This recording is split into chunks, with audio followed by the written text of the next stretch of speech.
তাকে নির্যাতন করা হয়েছে।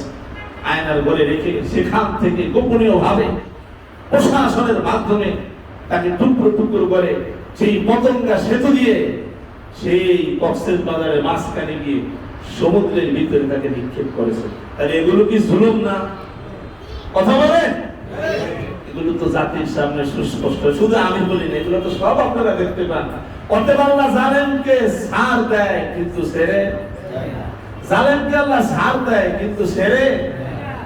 বলেছিলাম দুইটা জিনিসের শাস্তি, দুইটা অপরাধের শাস্তি আল্লাহ তাআলা আখিরাতের পাশাপাশি দুনিয়াতেও করে।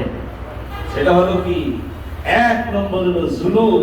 যারা জুলুম করবে, মানুষের ন্যায্য অধিকার, মানুষের প্রাপ্য যারা হরণ করবে, ওই জুলুমবাজদেরকে আল্লাহ দুনিয়াতেও ছাড়, আল্লাহ দুনিয়াতেও ছাড় দেয় না, আল্লাহ দেখে দেয় যে আমি জুলুমবাজদেরকে এইভাবে শায়েস্তা করি।